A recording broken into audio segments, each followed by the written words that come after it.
84일간의 공전을 끝내고 마침내 오늘 국회의 문이 열리고 있습니다. 그러나 너무 늦었고 무엇보다 시급한 민생과 추경을 처리하지 못해 국민 여러분께 죄송합니다. 진심으로 사과의 말씀 올립니다. 돌아보면 20대 국회 내내 파행이 끊이지 않았습니다. 무려 17차례나 반복했고 그때마다 국회는 번번이 멈춰서야 했습니다. 민생과 개혁은 벽에 막혀 해법을 찾기 어려웠고 시급한 현안들은 국회만 오면 출구를 못 찾고 배회해야 했습니다. 누군가의 책임을 거론하거나 신란하기 위해 드린 말씀은 아닙니다.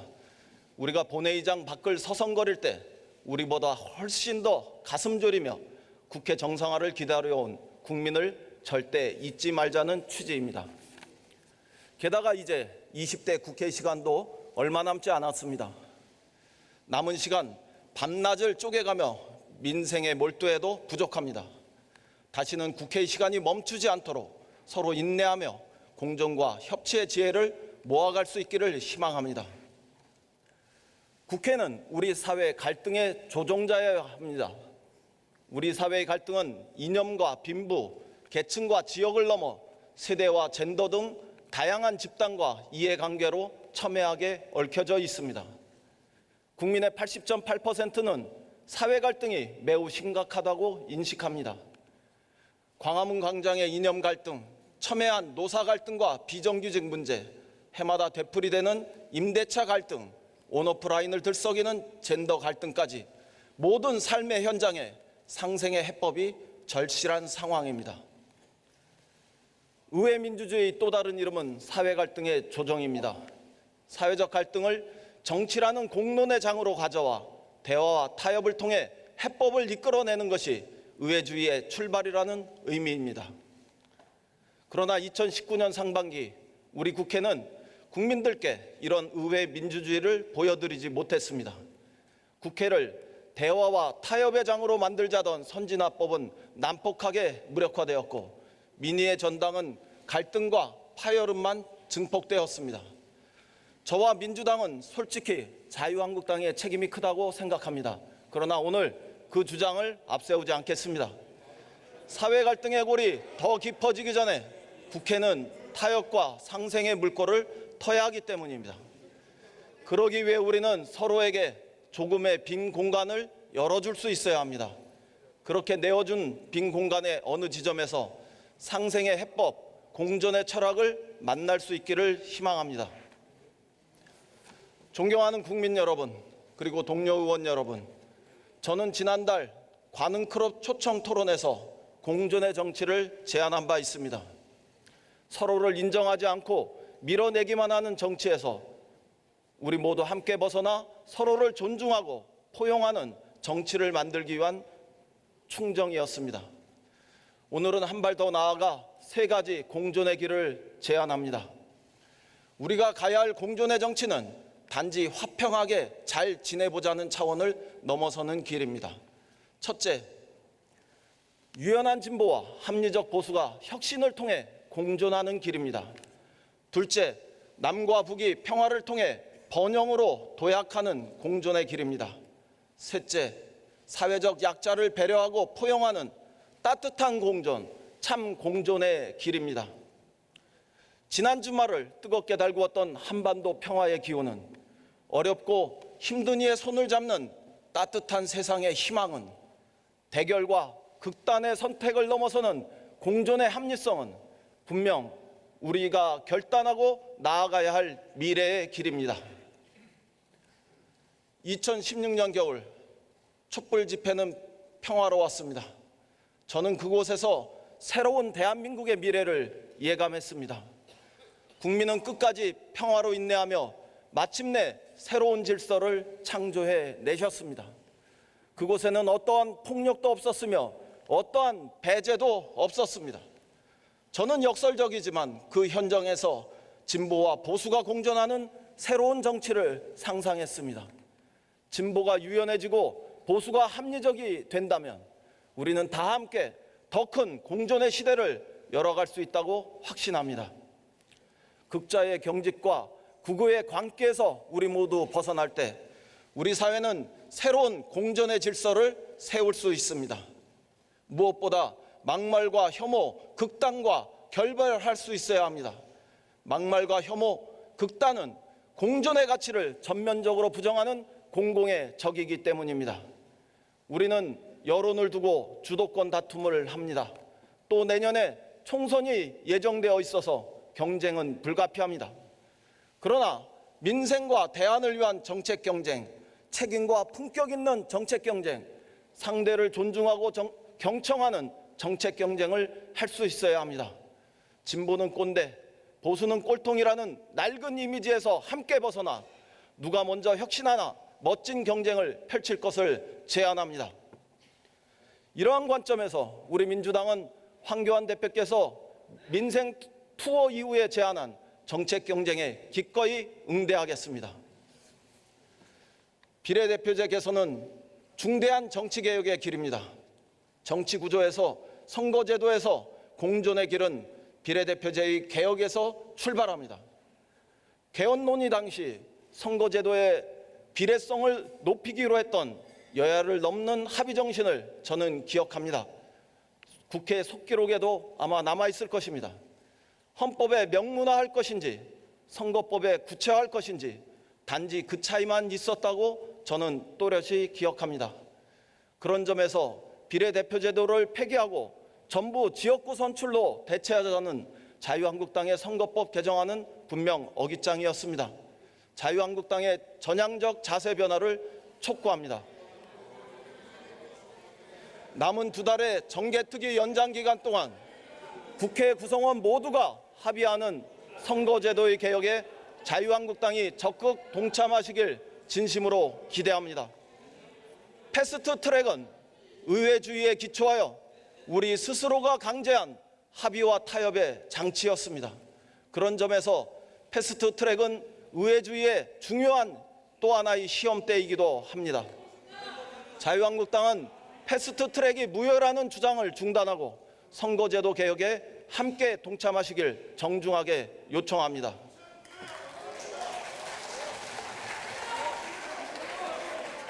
공존에도 원칙이 있습니다. 그래야 우리는 야합의 비난을 넘어 국민의 믿음을 얻을 수 있습니다. 최근 국회 정상화의 과정에서 소통과 교감의 부족이 있었다면 최종적으로 협상을 담당했던 저의 책임입니다. 우리는 선거제도의 개혁 과정에서 더 큰 공존과 협치를 위한 노력을 포기하지 않아야 합니다. 지금보다 더 많이 소통하고 공조하며 더 굳건한 협치의 길을 모색할 수 있도록 노력하겠습니다. 다만 특위 연장으로 큰 틀에서는 바람직한 상황을 우리 모두 맞이하게 되었다는 점도 함께 고려해 주시기 바랍니다. 우리에게는 목표에 대한 차이가 있는 것이 아니라 그 목표에 도달하는 시간과 방법의 차이가 있을 뿐입니다. 민주당은 국민 속에서 더 큰 정당성을 마련하여 선거제도의 개혁과 비례대표제도의 진화를 위해 변함없이 전력을 다해 노력하겠습니다. 존경하는 국민 여러분, 그리고 동료 의원 여러분, 마침내 평화의 시대가 도래했습니다. 지난 6월 30일 휴전협정을 맺었던 바로 그 판문점에서 남북미 정상이 함께 손을 잡았습니다. 오랜 적대 관계를 끝내겠다는 굳은 의지의 상징이었고 종전선언으로 가는 첫 걸음이었습니다. 남북미 새 정상의 만남에서 평화는 돌이킬 수 없는 시대 정신으로 확고하게 다가왔습니다. 공존의 길을 향한 두 번째 논의는 우리가 한반도 평화를 둘러싼 이념 논쟁에서 벗어나 평화를 통해 번영으로 도약하는 공존의 길을 설계하는 일입니다. 광주 세계 수영 선수권대회에 2개 선수단이 참여하길 희망합니다. 내년 동경올림픽에 남북이 단일 선수단을 구성해서 평화와 통일을 향한 우리 민족의 의지를 전 세계에 드높였으면 좋겠습니다. 하노이 이후 중단된 북미 간의 비핵화 협상이 동시적 단계적 접근에 따라 진척되면 철도와 도로가 연결되고 개성공단 가동과 금강산 관광이 재개될 수 있기를 희망합니다. 평화는 더 이상 이념도 당위도 아닙니다. 꿈도 아니며 이미 다가온 현실일 뿐입니다. 평화를 수용하면 미래의 길이 보일 것이고 평화를 부정하면 낡은 과거에 우리 모두는 머물게 됩니다. 정권이 바뀌어도 이념의 진영이 다르다 해도 우리나라와 결여의 비전을 걷어차지 마시길 바랍니다. 한국 정부의 패싱도 없었고 정상 간의 왕따는 그 어디에도 없었습니다. 정세의 굴곡에도 불구하고 시간이 갈수록 한반도 운전자로는 동북아 평화의 설계자로 발전하고 있습니다. 자유한국당은 더 이상 망설이지 말고 한반도 평화를 수용하는 대결단을 내려주시기를 기대합니다.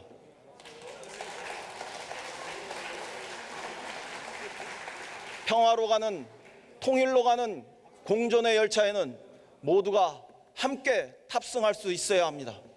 자유한국당이 결단하면 여야의 모든 정당 대표들이 함께 평양을 방문하고 남북 국회회담을 조기에 성사시킬 수 있습니다. 필요하다면 야당의 지도자도 따로 평양을 방문하여 두 개 고위급 인사들과 민족의 대사를 의논할 수 있도록 저부터 적극 돕겠습니다. 남북 간의 화해와 협력, 공존을 통한 평화 번영의 확고한 길을 우리 국회가 국민과 결의 앞에서 함께 만들 수 있기를 진실로 희망합니다. 평화를 통해 젊은이들에게 새로운 상상의 무대, 삶의 무대를 물려줍시다. 빠른 통일의 길은 멀어졌어도 평화를 통한 빠른 도약의 길은 우리 앞에 놓여 있습니다. 비운의 조선을 넘어 작은 나라, 가난한 나라에서 벗어나 우리의 후손들은 해방 100주년을 맞기 전에 그랜드 코리아 한반도 대번영의 시대를 맞이하게 합시다. 사회적 약자와 소수자를 배려하는 포용과 공존의 길로 함께 가야 합니다. 노동, 장애, 여성, 노인, 청년, 우리에게 익숙한 사회적 약자의 이름입니다. 그러나 어느덧 우리는 노동이 사회적 약자가 아니라 강자가 되어 있다는 아이러니도 발견합니다. 그것은 임금에서 우월한 대접을 받는 노동자의 존재 때문이기도 하지만 언론과 정치권의 편견이 남아있기 때문이기도 합니다. 지난해 개헌특위 논의를 하던 중 저는 여전히 사회적 약자에 서 있는 헌법의 사회적 약자로 규정되어 있는 노동자의 모습을 발견했습니다. 본인들은 노동자라는 이름을 원하는데 보수는 여전히 근로자라는 이름을 강요하고 있었습니다. 노동자의 더 큰 이름은 노동조합입니다. 그 더 큰 이름인 노동조합은 여전히 사회적 시민권을 온전히 가지지 못한 채 사회적 배제와 편견의 주변에 맴돌고 있었습니다. 운영위원장 예정자로서 탄원서를 제출하지는 못했지만 민주노총의 위원장 구속을 통한 수사가 정말 능사였는지 저는 반문합니다. 공안과 편견의 시각을 거두면 우리에게는 새로운 포용과 공존의 길이 보입니다. 거기서부터 저임금 노동자, 비정규직 노동자의 삶을 우리 모두 함께 보듬을 수 있어야 합니다. 마찬가지로 우리 사회의 성숙 과정에서 사회적 약자와 소수자에 대한 배려는 다시 뜨거워져야 합니다. 강남역 살인사건, 송파구 새모녀 사건, 수많은 어느 독거노인의 죽음, 세월호와 아이들, 윤창호와 그의 친구들, 노회찬과 새벽버스의 사람들, 거듭되는 집배원들의 과로사, 성수역 스크린 도어 사건, 불을 향해 뛰어들었던 어느 소방관들의 죽음, 그리고 김영균의 이름으로 찾아온 수많은 사회적 약자들의 이름을 우리는 기억할 수 있어야 합니다. 민주당은 지난 연말 국회에서 산재 예방 의무와 특수고용 노동자 보호를 명시한 산업안전보건법을 통과시켰고 생명안전 업무 종사자 정규직 고용법을 발의하는 등 노동자의 삶의 안전망을 펼치고 있습니다. 2018년을 뜨겁게 달궜던 미투 운동은 성폭력, 성범죄 대응 법안 통과로 이어졌습니다. 치매 국가 책임제, 어르신들을 위한 기초연금 인상, 장애 등급제 폐지 등과 함께 사회적 약자와 소수자를 포용하는 정책을 보다 확대할 것을 약속드립니다. 청년의 꿈을 응원합니다. 무엇보다 국회는 청년의 꿈을 지켜야 합니다. 청년은 우리 사회의 미래이므로 청년의 삶이 무너지면 우리 사회의 미래가 무너지기 때문입니다. 지난 5월 전체 실업률은 4%였지만 청년 실업률은 무려 9.9%에 달했습니다. 취업 지원과 신용 불량의 위험에 노출되어 있는 이 현실을 개탄하는 청년 실신 시대라는 비난도 나옵니다.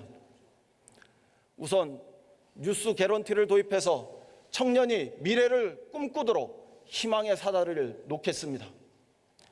유럽연합은 2014년부터 미래 세대에 지속 가능한 고용을 제공하는 청년 보장제를 실시하고 있습니다. 청년들에게 시장이 요구하는 기술을 배울 기회와 일자리를 함께 제공하는 것이 그 핵심입니다. 우리도 실정에 맞게 청년들에게 안정적 주거와 양질의 직업교육, 일자리 제공을 통한 취업의 기회를 보장해 주어야 합니다. 그 첫걸음은 청년 정책의 기본틀을 세우는 청년 기본법의 제정입니다. 이 법안이 20대 국회에서 모든 의원님들의 축복 속에서 꼭 처리되도록 힘을 모아주시길 부탁드립니다. 이와 함께 국회 안에 청년이 주도하고 참여하는 미래 청년 기획단의 구성도 제안합니다. 청년에게 절실한 정책을 수립하도록 적극 돕겠습니다. 청년 일자리, 교육의 기회, 공정한 경쟁의 원칙에 관한 룰을 청년들이 직접 설계하고 결정하면 우리 국회는 입법부로 뒷받침하면 좋겠습니다. 아울러 우리 민주당은 청년의 정치 참여를 확대하기 위해 최선을 다하겠습니다. 청년의 참정권을 18세로 낮추겠습니다. 선거권과 피선거권 연령의 동일 적용 추진을 비롯해 피선거권 연령의 제한도 개혁하겠습니다. 만 39세 이하의 청년 후보자에 대한 선거비용 보전 강화 방안도 마련하겠습니다.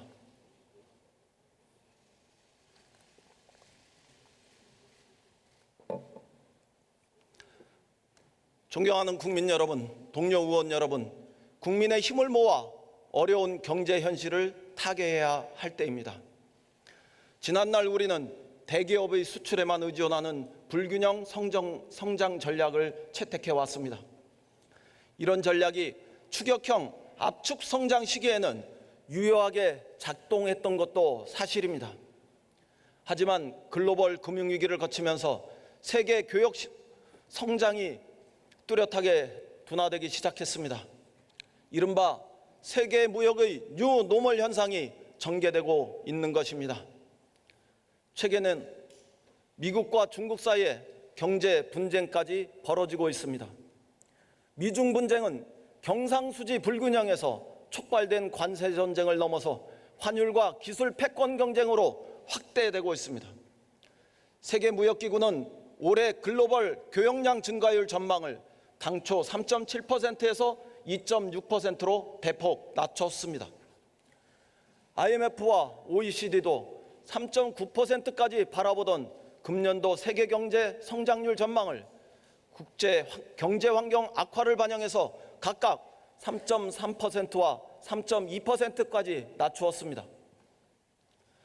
정부는 대기업의 수출에 편중된 경제 구조의 위험성을 인식하고 내수와 수출의 균형, 기업과 가계의 균형을 추진하고 있지만 미중 두 나라에 대한 수출 의존도가 40%를 상회하는 우리 경제에 직접적인 타격을 받지 않을 수 없습니다.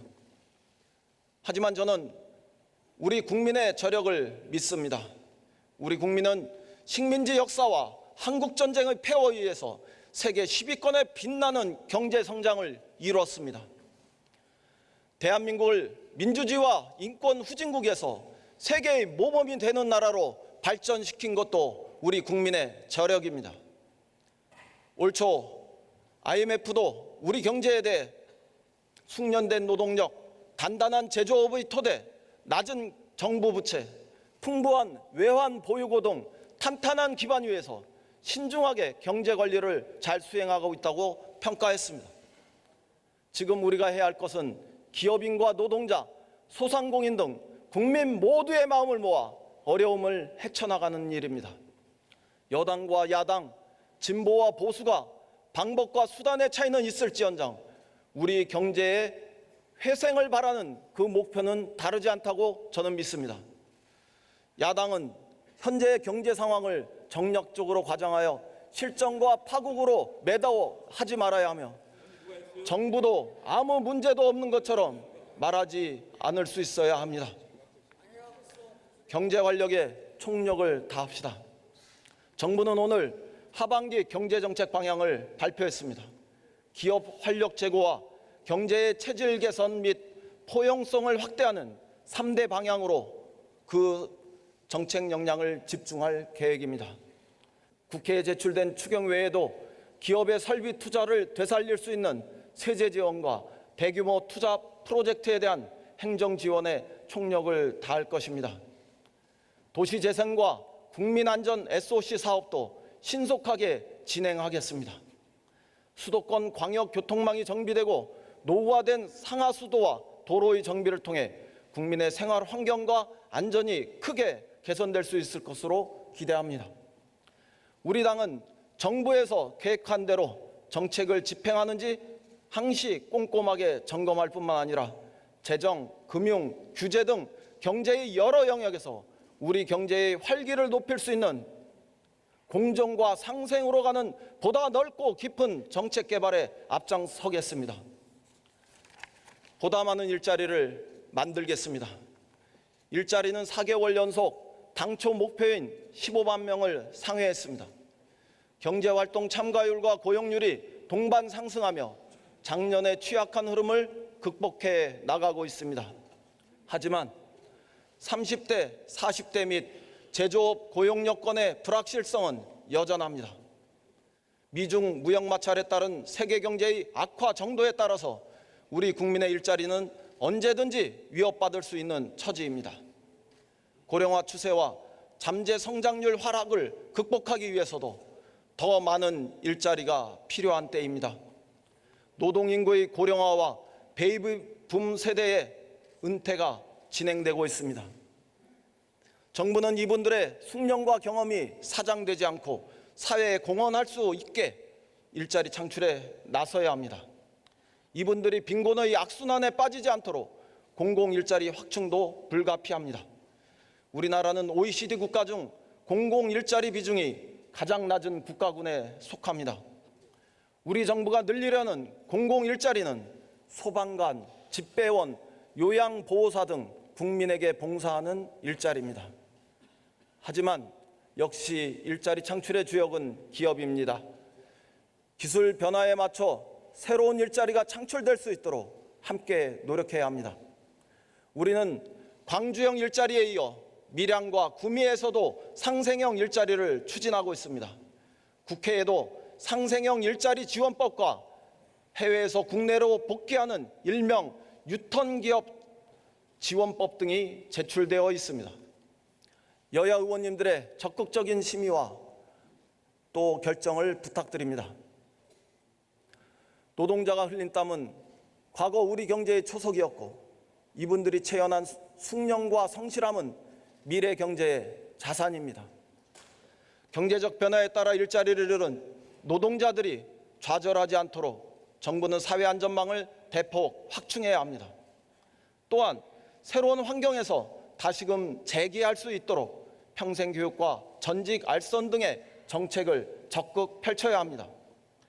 기업 역시 그 부담을 함께 나눠줘야 합니다. 이러한 정부와 기업의 노력이 함께한다면 노동계도 구조 개선에 더 큰 틀에서 협력할 것이라고 저는 기대합니다. 최저임금 상생 협력의 메커니즘을 우리 모두 갖추어야 합니다.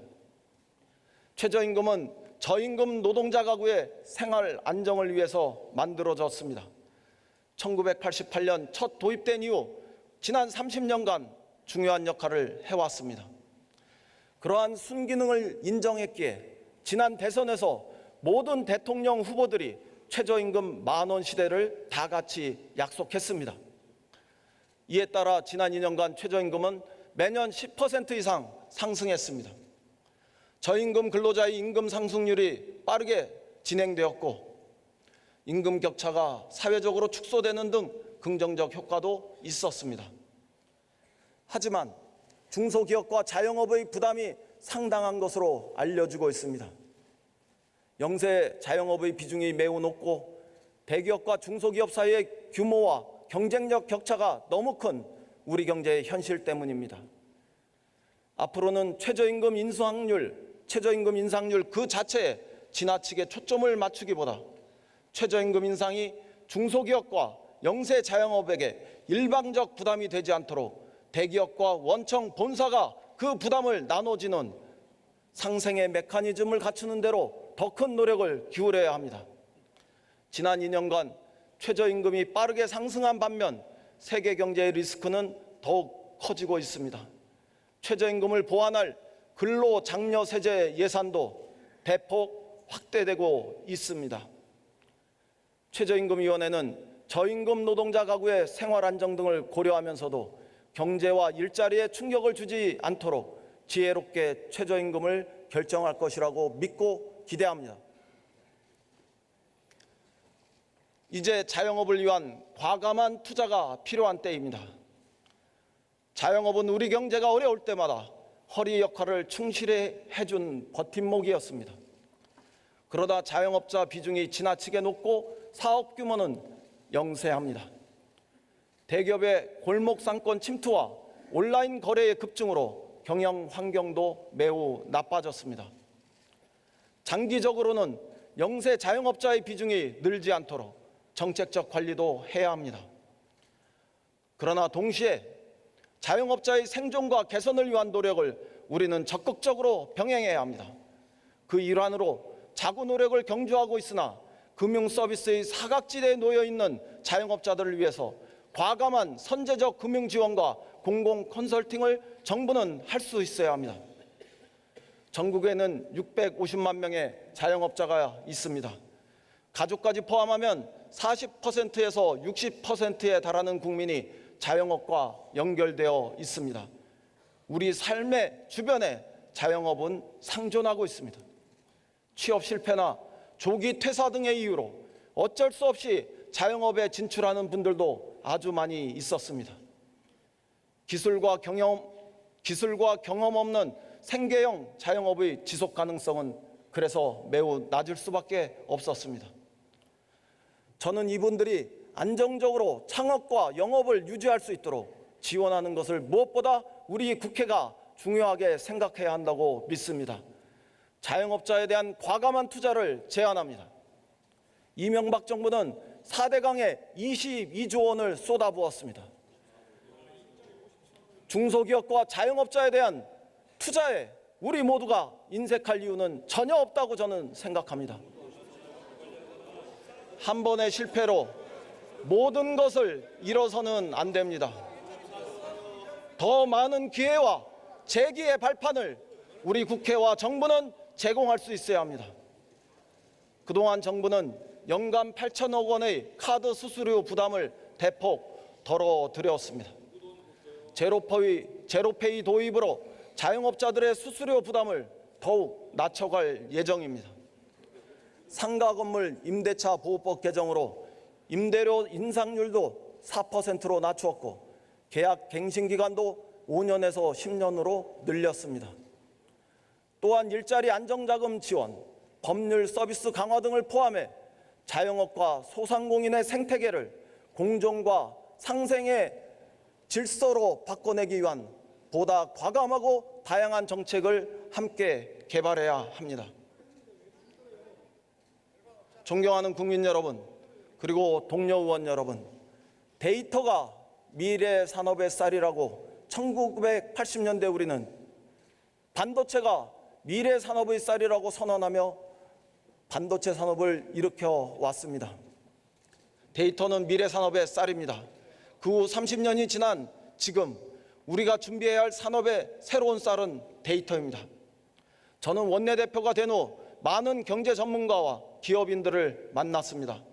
핵심 자원이 인력밖에 없는 우리 경제의 활로는 데이터의 활용을 높이는 것에 달려있고 데이터 경제가 전통적 제조업과 더불어 우리 경제의 미래를 열 것이라고 이구동성으로 말씀하셨습니다. 물론 데이터 경제의 어두운 면에 대해 지적한 분들도 있었습니다.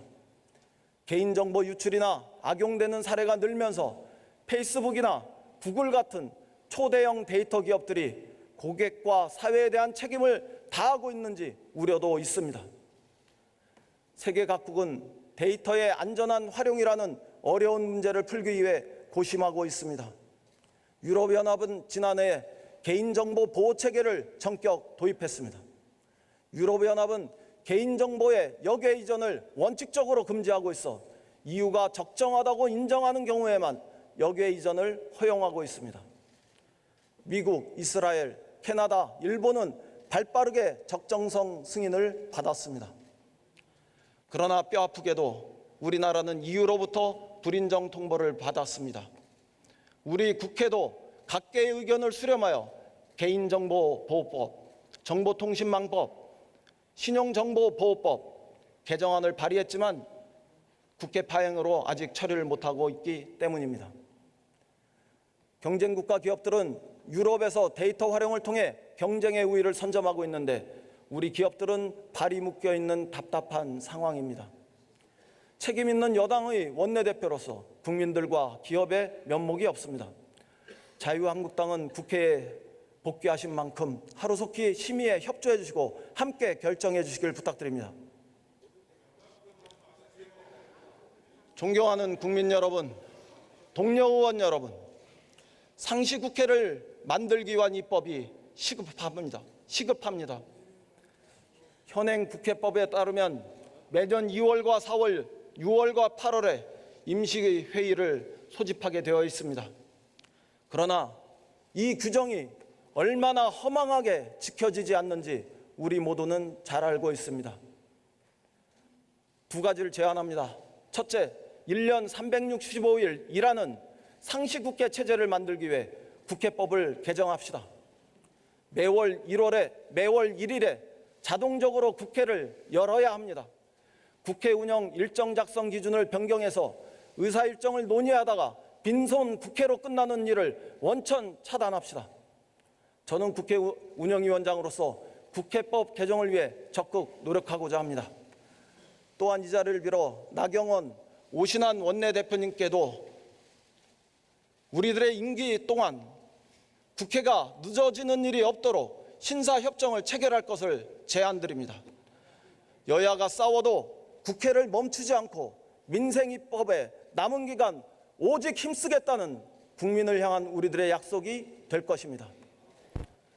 둘째, 국회의원에 대한 국민 소환제를 도입하고 일하지 않는 국회의원에게 페널티를 주도록 합시다. 프랑스 등에서는 3번 이상 상임위에 결석하면 위원 자격이 박탈됩니다. 벨기에에서는 상습적으로 불출석하면 월급이 40%가 삭감됩니다. 호주와 프랑스 등에서는 일정 횟수 이상 본회의에 불출석하면 제명됩니다. 국회의원에 대한 국민 소환제 도입은 여론조사에서 77.5%의 국민이 찬성하고 있습니다. 국회의원 무노동 무임금 적용은 국민의 80.8%가 여론조사에서 찬성하는 걸로 나타났습니다.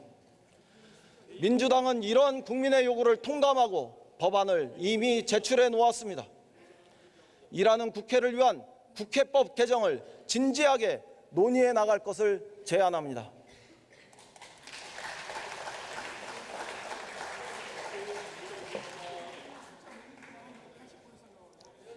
일하는 국회의 제1과제는 추경 처리입니다.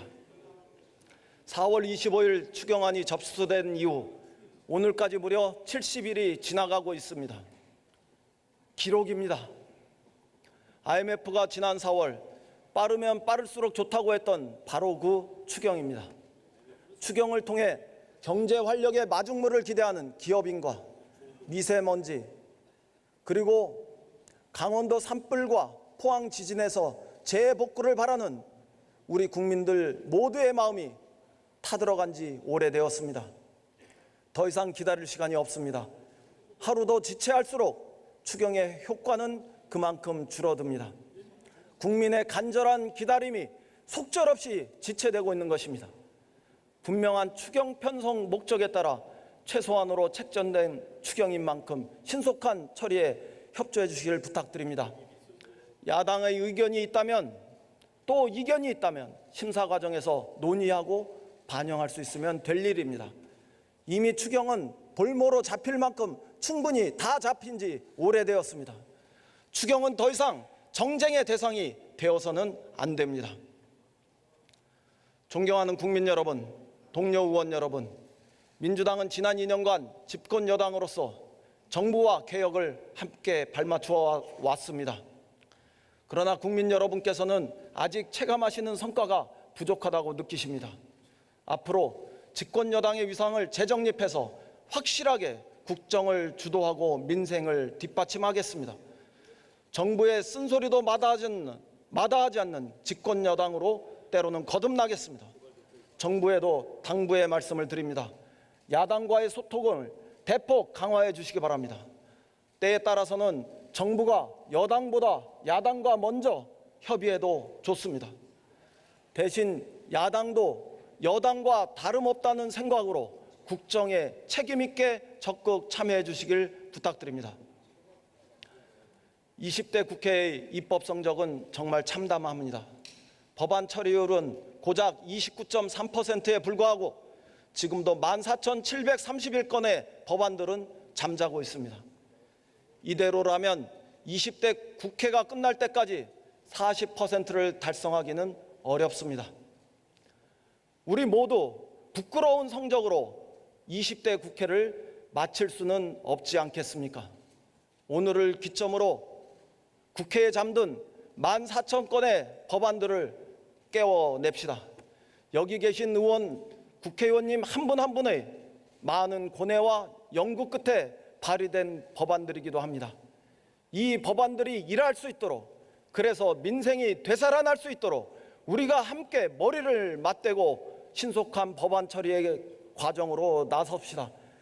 여야 이견이 없는 비쟁점 법안부터 신속하게 논의를 진척시키고 심의하고 결정해 나갑시다. 국민이 바라는 일하는 국회, 헌법 가치가 살아있는 민생 국회, 여러분 모두와 함께 만들 수 있다고 저는 확신합니다. 그 길에 여야 선배 동료 의원 여러분의 협력을 요청드립니다. 민주당은 공존의 정치로 국회의 협치를 보여드리겠습니다. 민생을 더 힘있게 보듬고 국민 모두에게 희망을 드리겠습니다. 대한민국 정치에 희망을 복원하겠습니다. 우리 국회가 국민들께 희망을 드릴 수 있도록 행동과 실천의 모습으로 보여드리겠습니다. 긴 시간 경청해 주신 국민 여러분, 그리고 동료 의원 여러분, 고맙습니다.